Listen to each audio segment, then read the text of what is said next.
在地球上开车讲究大路万千条，安全第一条。在火星上就变成了大路没一条，安全更重要。乌托邦平原南部这块地方，虽然一望无际、平坦开阔，但石块、小坑、沙丘比比皆是。在这种地方行车，不仅需要车技高超，更重要的是需要一辆具有18般武艺的好车。火星车的设计团队有2辆月球车的研制经历，其中玉兔2号已经在月球背面安全行驶了3年多。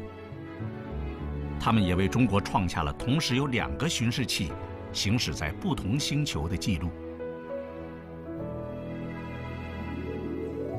祝融号火星车比月球车个头大，但并不是月球车简单的放大版，它又练就了很多独特的本领。我们这次用了一个主动的悬架，可能是世界上首次的应用在地外的天体上。什么是主动悬架呢？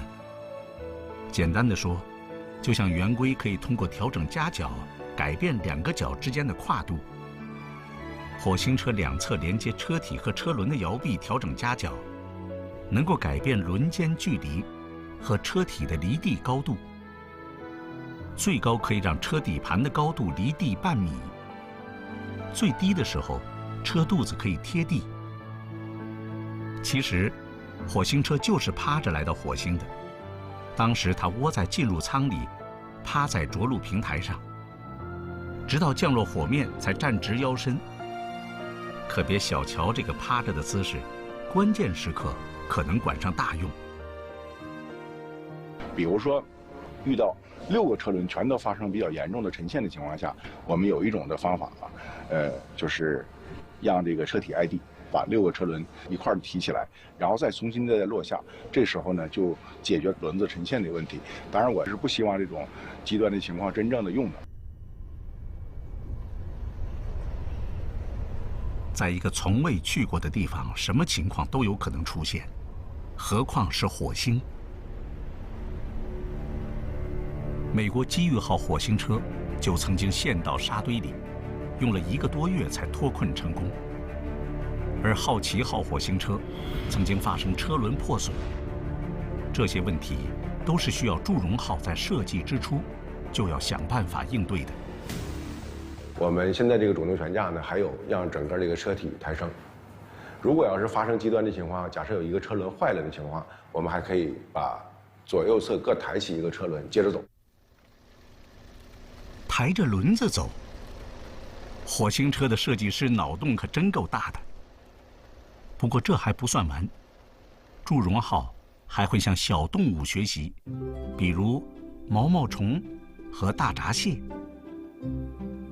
在行进中，如果发生某个车轮沉陷或是打滑空转，这时就能用上火星车的蠕动模式。前2轮不动，后4轮前进，车身拱起，然后后4轮不动，前2轮向前，降低车身，拉长轴距，看，像不像毛毛虫？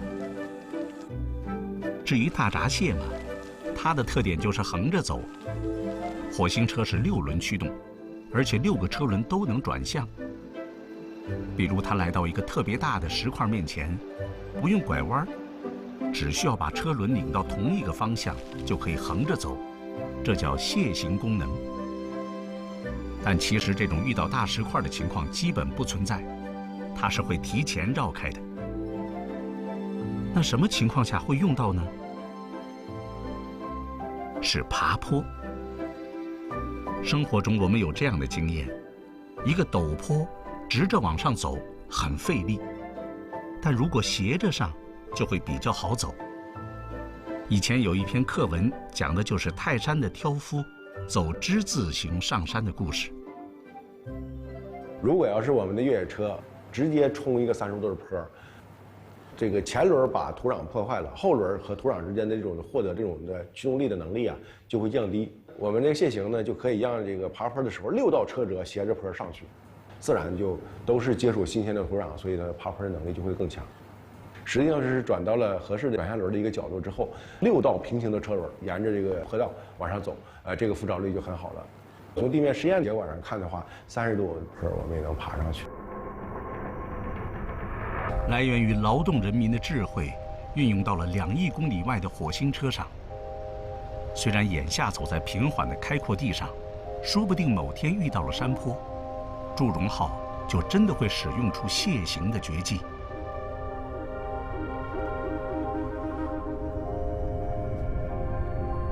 祝融号来到火星的时候，是火星北半球的夏季，阳光直射在火星北回归线上，而着陆点恰好也是在北回归线附近，光照充足，火星车能源充沛。测量到中午的时候，最高温度在0度以下，晚上最低温度零下90摄氏度左右。虽然是夏天，但还是挺冷的，所以保暖很重要。对火星车来说，就存在着一个开源节流来保温的问题。所谓的这个开源呢，可以看一下车的顶面有2个像双筒望远镜的装置，我们叫做极热器，或者叫极热窗。啥叫极热窗？说白了，就是在火星车背上开2个天窗，让太阳光能晒进来。此时，劳动人民的智慧再次焕发出光芒。利用蔬菜大棚的原理，极热窗窗口覆盖了一层透光率很高的薄膜，阳光可以透进来，但是热却不容易散出去。不仅如此，晒进来的阳光还要被存储起来。在极热窗下面是一种叫正11烷的材料，白天它被阳光照射吸热融化，到了夜晚温度降低，它逐渐凝固，把储存的热量再放出来。极热窗直接利用太阳能的效率可以达到80%，这样火星车体内就有了个暖水袋。热源解决了，还有一个问题，就是如何保温。火星车上使用的产品是一个新的产品，叫纳米气凝胶隔热材料，装在舱板上，每块舱板都有啊，就相当于把里面的东西给包起来。纳米气凝胶材料密度非常小，1升水重1000克，同样体积的纳米气凝胶仅重20-30克。把一块纳米气凝胶放在文竹的叶子上，柔弱的文竹都能把它支撑起来。气凝胶呢是一种有纳米颗粒相互连接形成的一种三维网络结构，一个体积里99.8%全是空气，只有0.2%才是固体材料。它有这么的一个特点，一个是特别轻啊，一个就是孔隙率很高，最重要的功能呢就是隔热。我们再来看看它的隔热效果。隔着纳米气凝胶板，用喷枪的火焰烤鸡蛋，鸡蛋竟然安然无恙。而相同厚度的铁板上，鸡蛋已经熟了。纳米气凝胶材料可以加工成任意的形状，所以火星车相当于穿上了一件保暖内衣。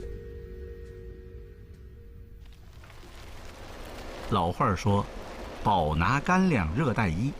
中国跑得最远的探测器衣服是带够了，那它的干粮呢？火星上的光照强度仅仅是地球附近的1/3，火星车的太阳能板比月球车的大2倍。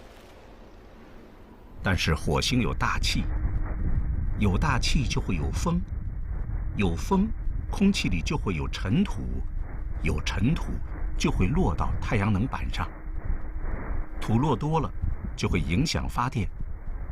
何况火星上还会有沙尘天气。机遇号火星车就是在2018年6月的沙尘暴之后失联的。入乡随俗，祝融号的身上也落上了火星灰尘。我们的太阳电池片上现在使用了一种新的技术，叫做除尘涂层的一种技术，就是我们在电池片上镀了一层膜，类似于咱们夏天的荷叶，下雨的天啊，然后荷叶的表面积累水珠越来越大，但是呢，它和荷叶之间不会发生浸润。微风浮动，荷叶摇摆，水珠呢比较容易掉落了。通过减少尘埃附着的这种接触面积，导致它更容易滑落。如果要是太阳电池片上有很多尘埃的话，那么我们可以把太阳翼竖起来，这个灰尘就容易落下来。真不知道火星车上的黑科技究竟还有多少。恰恰是航天这样的尖端科学研究，会引领带动整个国家科技水平的进步。或许不久之后，你家的汽车也会使用上这种不落灰尘的表面材料，从而省去了很多排队洗车的烦恼。或许电动汽车的电池包上纳米气凝胶材料，冬天的续航能力就不再打折扣了。第一次飞行器飞上太空的时候，我们可能无法想象，今天我们已经离不开卫星了。生活中的天气预报，我们的手机通信、导航、开车，实际上新的技术丰富了人们的生活，提高了人们的生活质量。让我们回到火星，看看祝融号新的家园。它将永远驻留在这片荒芜的土地上。科学家推测，在火星表面曾经有过海洋，一半是火焰，一半是海水，可能是这颗星球过往的样态。我们这个着陆点啊，在那疑似古海洋的附近，有点像我们的滨海带。我们有没有可能能找到古海洋存在的证据？我们往南走，如果我们能走几十公里的话，我们有可能能穿过海岸线。往南走，这是科学家给出的前进方向。虽然火星车的设计时速可以达到200米，但是真的在火星上走起来，还是要小心谨慎。在火星车的车头和车尾各有一对避障相机。与桅杆上的地形导航相机不同的是，避障相机主要观察车轮前后比较近的地方，而且还是宽视角的鱼眼镜头。火星车行进需要3个步骤：首先拍照感知周围环境，并把图像传回地球。地面根据双目成像照片还原3维地形，确定行驶目标，做出路径规划，之后发送指令程序。火星车按照指令出发，行驶到目标点，完成一个行驶周期的工作。看上去不复杂，但真正实施起来却很漫长，因为通信是个瓶颈。火星车依靠环绕器承担数据二传手工作，可是环绕器并不是随时能跟火星车联系上。它们之间沟通最高效的时刻，是在白天环绕器飞越轨道近火点的时候。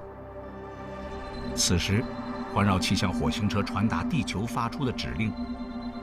火星车利用柱状天线将拍摄的照片、探测的数据快速上传给环绕器，但是每次通信时间仅仅10分钟，而且环绕器每8个多小时才会飞过近火点上空。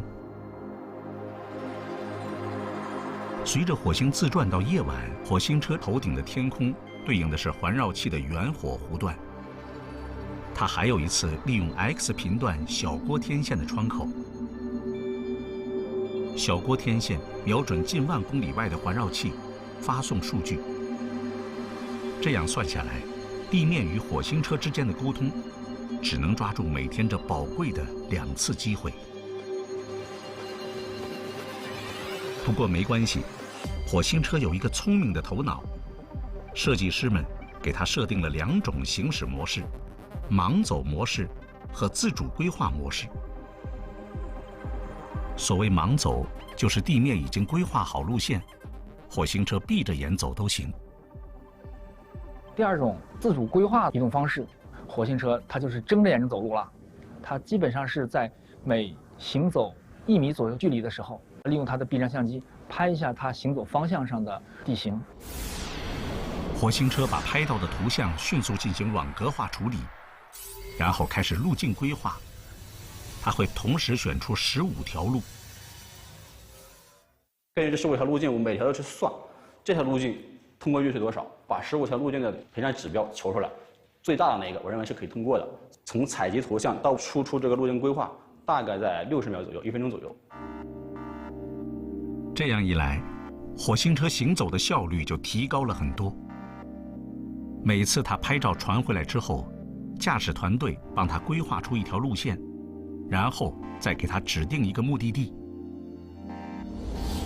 火星车先按照规划路线行驶，然后再按照自己选的路径，绕过小坑，躲过石块，一步一步走向目标。我们走过的这些地形，绝大多数是属于土壤，掺杂着各种各样的碎石，这个就像我们戈壁滩一样，这种感觉比较硬。在火星上压过去之后，有些地方甚至没有明显的车辙。虽然车辙不是很明显，但是上面却有精心的设计。仔细查看车辙，你会发现，每隔不远，车辙里面就藏着一个汉字，这是“中”字。不管是咱们家里面的车，还是我们这个火星车，如果要是在这个工作的时候发生车轮转了很多圈，但是它不往前走，这种情况实际上已经意味着危险来临了。所以设计师特意在最后的车轮上增加了这个“中”字，这样通过测量2个记号之间的距离，就能知道车轮是否出现空转或滑移的现象。中国的火星车在火星上留下了独特的印记。一路向南，6月26日，火星车来到了它前进方向上的第一个沙丘，停在了距离沙丘6米远的地方，仔细端详。这个沙丘东西长40米，高0.6米。在沙丘前面有很多大大小小的石块，其中正对着火星车的那块宽0.34米。沙丘上的沙子均匀细密。火星车前部的表面成分探测仪要对沙丘进行探测，这是一套组合拳。首先发射一束高能激光打在沙丘上，瞬间将沙粒气化。光谱仪立刻捕捉到形成气化物质元素的光谱信息。这些信息作为科学数据传回地面后，科学家就能分析出沙子是由哪些元素构成的，含量是多少。我们过去认为这个沙子可能应该是像地球的沙子一样的成分，但看来我过去的认识是错的。火星表面就不是地球沙子成分，此沙子非彼沙子也。在探测完沙丘之后，火星车继续前进。它从沙丘东侧绕过，在沙丘南侧又环拍了一幅照片。沙丘的背面清楚地显现出来了。测量得知沙丘宽8米，南侧比北侧要陡，说明北侧是迎风面。火星车前方不远处有一些形状怪异的石块，更远的地方可以看见背罩和降落伞。拍照时，火星车这个地方距离着陆点直线距离约210米，距离背罩和降落伞还有130米。7月12日，火星车走完了这130米，去看望这2位陪伴他来到火星的战友，并在夕阳中拍摄了这张照片。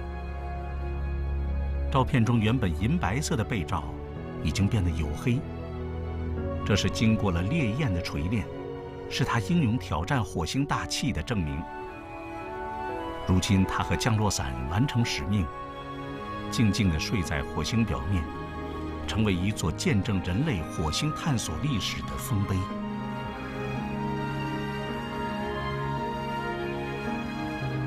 火星车继续向南探索，它的设计寿命是90个火星日。8月15日，这一天来临了，它已经累计行驶889米，所有科学仪器开机探测，共获得约10GB 的原始数据，圆满完成任务。但它并不会退休，而是继续探索，今后的每一天都算加班。继续再向南走，一个是会有更多的沙丘需要经过，地形会在不断的升高。还有呢，就是撞击坑的密度可能也会更多。这周围其实有很多有意思的地貌类型，像这个最南边的这种遗失的泥火山，咱们主要的方向就是往这边去探测的。像这种新兴的撞击坑，还有这个沟槽啊，有可能出入一些地层的。距离着陆点南边大概2.7公里左右，有一个沟槽。如果它有一些沉积的分层结构的话呢，很有可能在这个断面上能够看得到。通过它的这个分层，它的这个里面的这个每一层的物质成分，整个形成的过程，甚至它的物质的来源，也比较深入的认识。此时，火星车距离着陆地点越走越远，火星与地球之间的距离也越来越远，即将达到4亿公里。2021年9月初，每天傍晚，火星都会紧随着太阳从地平线落下。再过1个月，它将躲藏在太阳的后面。天问1号很快就要进入日凌。这时候呢，无线电通讯会被太阳的辐射的这个能量湮灭掉，所以我们就跟探测器是没法进行通讯的。这个过程大约要1个月左右。我们现在最担心的其实就是怕没遥测的时候，没遥测的时候你不论你指令能不能上去，我就压根就不知道你还活着还是死了。当太阳、地球和火星形成的夹角小于3度的时候，地球与火星之间的无线电信号就会受到比较大的干扰。所以安全起见，火星车进入休假状态，环绕器也设置为自主工作模式。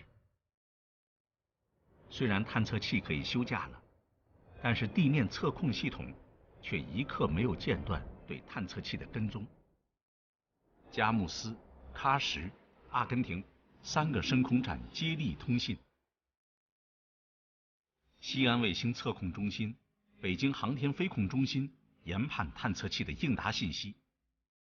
随着太阳、地球、火星之间的夹角越来越小，太阳电磁辐射的干扰逐渐加强。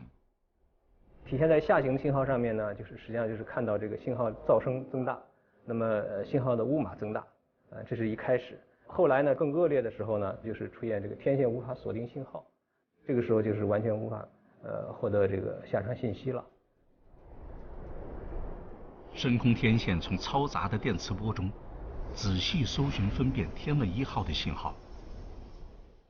在这个过程中，中国航天测控团队第一次获得了应对日凌现象的经验。11长假刚开始，天问1号失联了。信号真正消失或者说是无法解除，就到了1度或者比1度更低的时候。信号最差的是在10月8号、9号左右的时候，出日凌呢就在这个10月10几号，13、14号。天问1号结束日凌假期，火星车继续前进，环绕器继续通信中转。但这并不是环绕器的全部工作，它还有自己的科学探测任务。11月8日，环绕器将原火点的轨道高度降低到1.07万公里，进入科学探测轨道。周期从8.2小时调整为7.08小时，每个火星日运行约3.47圈。这就意味着每天飞过近火点的时候，不再保持在着陆区上空，而是会经过不同的地方。实际上它是需要我们的轨道器，通过漂移的方法把中分辨率相机做一次这个全火的覆盖。11月9日，环绕器上展开了一根3米长的金色生杆，这是磁强剂。紧接着又长出了4根长杆，垂直方向的2根长4.5米，水平方向2根各长5米。这是次表层探测雷达的天线。它们将和另外几台仪器一道，开展火星全球性和综合性的科学探测。高分相机会重点关注陨石坑、火山、峡谷、干涸河床等典型地貌，而中分辨率相机要用大约200天的时间，实现对火星表面的全覆盖，获得火星全球图。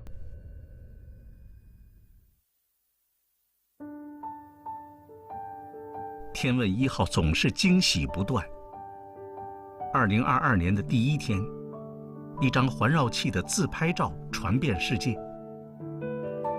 此前，环绕器在飞过火星北极上空时，距离火星表面大约800公里处，将另一台分离相机释放出来，拍下人类第1张火星探测器与火星的合影。2022年3月9日，国际天文学联合会批准了22个天问1号着陆区及附近的地理实体命名。这是中国首次自主对火星地理实体的命名。3月11日，美国火星勘测轨道器拍摄到祝融号和它行驶过的印记。此前，在3月7日，天问1号环绕器的高分相机也拍到了在杰泽罗撞击坑中的美国毅力号火星车。人类派到遥远火星的2个小家伙，在相隔1800多公里的地方，都在努力地工作着。可以想见，在不久的未来，天问1号还将源源不断地传回最新的火星探测信息，为我们勾勒出更加立体的新鲜的火星图景。中国的深空探测又迈出了坚实的一步。